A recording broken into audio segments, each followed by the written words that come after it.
Hey CMCU, thank you so much for joining us this evening virtually. I hope you've had a good Sunday so far. The Lions won, so that's always a great start to the week, something a little different. Pastor Dave this morning talked a little bit about his fears and some of the funny things that he's scared about. And it kind of got me thinking about one of the scariest moments in my life and how I responded and what I learned from that. And I just want to share a little bit of that with you tonight. So over the last few couple of months, I started to realize that I've ran out of TV shows to watch. And so I thought I would kind of start to educate myself a little bit, maybe find some value in TV and watch some documentaries. So the other night I was watching one about Costa Rica and their most dangerous animals. And while I was watching, I was kind of reminded of a story that happened in Chelsea and I's honeymoon. It was absolutely terrifying. So one afternoon when we were in Costa Rica, Chelsea and I decided we would kind of take a hike through the rainforest.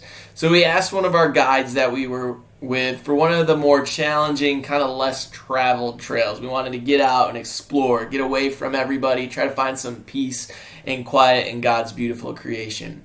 So we set out to hike this very secluded trail, and we got about 2 miles into the hike, and it just started downpouring. Of course, we're in a rainforest, so it rains all the time. We should have expected that. But in the rainforest, there's this eerie thing that happens when it rains. You can hear all of the rain above you, and it's pouring, and it sounds really, really loud, but it never actually really makes contact with you. You see, the canopy of the forest is so thick that most of it does not come through. You just hear that loud pounding against the trees. So we continue to hike in the midst of this rain, and as we were getting further and further in, all of a sudden we heard this extremely loud roar.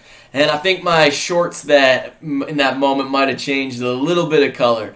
But the roar then started to get louder and louder and louder and closer and closer and closer. And so Chelsea and I took off running. I mean, there are jaguars in Costa Rica. I read about it before we went.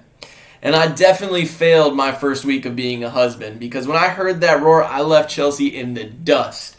However, I'm a sprinter and she's a long distance runner, so she came flying past me pretty quickly about 200 yards in. But we ran the entire 2 miles back to our hotel. We were so scared. And when we got back to the hotel, we ran up to our guide.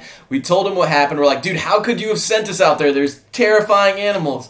And how we thought we actually outran a jaguar. He looked up at us and laughed hysterically, and then he told us this little roar, this loud roar that we heard came from a howler monkey. He's like, it's like this big, and it only weighs 10 to 15 pounds.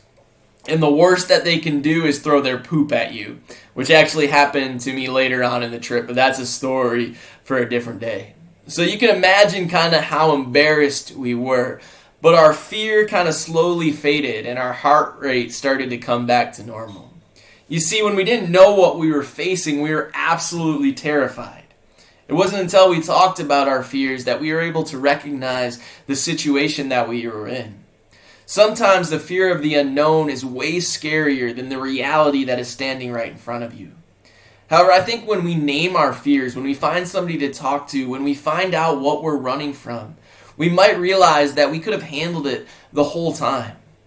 Now, I don't want to diminish the threat of big fears. I definitely don't want to diminish the threat of coronavirus or how we're responding to it. I fully believe that it's very important. As I sit in quarantine right now, I fully believe it is very important for us to follow all of the recommendations of the CDC and our government and do everything we can to stop the spread and keep people safe. Right? This is that pandemic that we're going through. It's something scary, and I think sometimes a healthy amount of fear can at times be positive. And we've been going through this for 8 months right now, and I think we kind of need to start taking it a little more seriously, because healthy fear makes us aware. It heightens our attention, and it causes us to respond. The one problem that can happen is when fear paralyzes us, or when it causes us to kind of start to doubt or lose faith. The scary thing about what we're going through right now in COVID-19 is there's a lot of unknown. We don't know when this is going to be over, when things might go somewhat back to normal. I don't think there's necessarily going back exactly to the way things were. But when are we going to return to at least being somewhat there? And despite what we don't know, I think we can find hope and peace in what we know is certain. And Dave kind of talked about that this morning. And what I do know is that we follow a God who says in the midst of fears and difficulties that we face, that he will always be there for us. That he loves us unconditionally. That we can go to him in prayer and voice our fears and concerns, and he will provide for us and protect us. You see, I find comfort in the midst of the unknown, knowing that we can trust that our God is who he says he is. When we face a fear or a challenging thing in life, it can sometimes be easier to avoid it or run away from it. If Chelsea and I had never brought our fear to the guide, we would have always thought we were nearly mauled by a jaguar. However, when we talked about it, when we went directly to him and asked questions and discussed it, his knowledge allowed us to know what we were facing. And while it may have been super embarrassing in the moment, it did bring us comfort. You see, I think when we actually know what we're facing, when we claim what our fear is, when we allow others and God to be present with us in it, to help us, then I think we're better prepared to face our fear with confidence.